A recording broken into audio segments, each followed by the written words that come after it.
On this episode of Inside Scotiabank Arena, we're talking all about ice maintenance. Can we do one more round? Sure, let's do it. Let's go, let's go!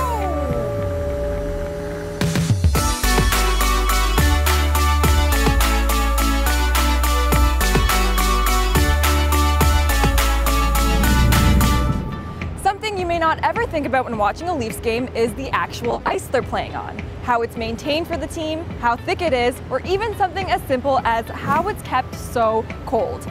Today we're giving you an inside look at everything it takes to get the ice game ready. I'm here with Brian Leslie, Director of Building Operations here at Scotiabank Arena. Brian, where are we right now?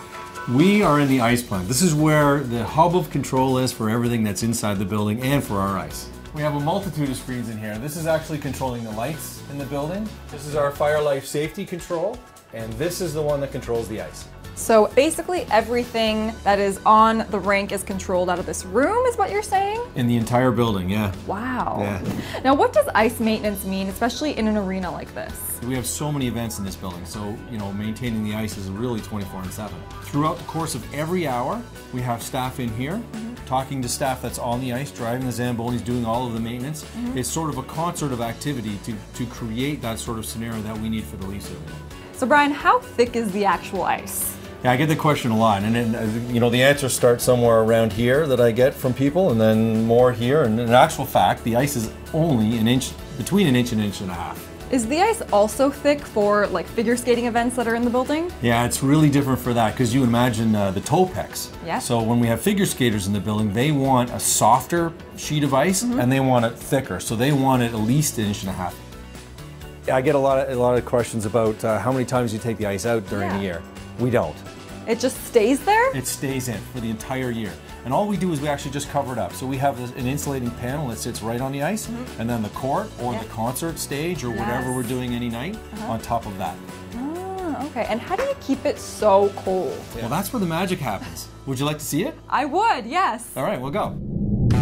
This is our ice plant, and we have 3 125 horsepower compressors right behind you that actually cool down ammonia and put it through a heat exchanger into a glycol system. And glycol is sort of like antifreeze.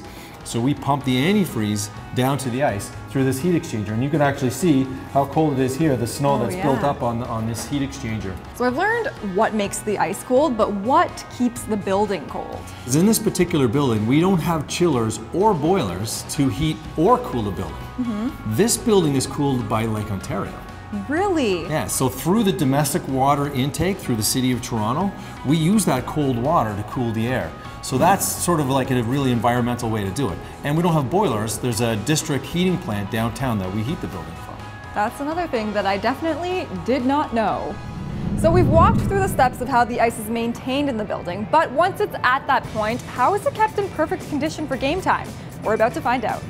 I'm here with Rob Buchan, part of the ice crew and conversions team here at Scotiabank Arena. Rob, how many times does the Zamboni make its rounds around the rink before game time?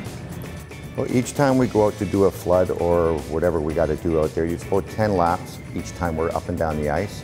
And we do that about 8 times prior to the game to get it where we need to be. Wow. Well, I'm really enjoying my time here, down on event level, hanging out near the ice. I'm wondering if I can join you on your next Zamboni run. Sure. Really? Why not? Sure. Absolutely. Okay. Just don't take my job. Okay. Well, are you ready, Emily? I think I am. All right, hop up.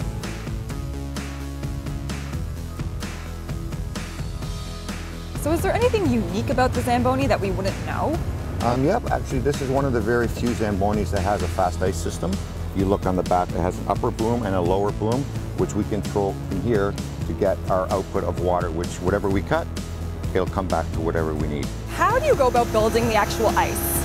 First thing you gotta do is you gotta turn up your RPMs to get the output for the water. If you don't, it's not gonna give you any water. So once you're hopping up in the seat and you step on the gas pedal, and you hit the button, it will start to spray out for you and build up your ice. So what are the chances I am able to help in building the ice? Well, I took a lot of courses in learning how to do this, but I think I can show you how to do this. All right. So what you're gonna do is how I showed you to get up onto the machine. Yeah. is you're going to turn up your RPMs. Hold that button all the way over. Perfect. I can let go? Now you can let go. All right. You'll take this and go put it into the forward position. Okay. And then you will step on the gas, go halfway down. Okay. And once you start moving, you will hit this into auto. And you are now building ice. This is amazing. I'm too scared to go any faster. I want to trade jobs with you, Rob. What do you say?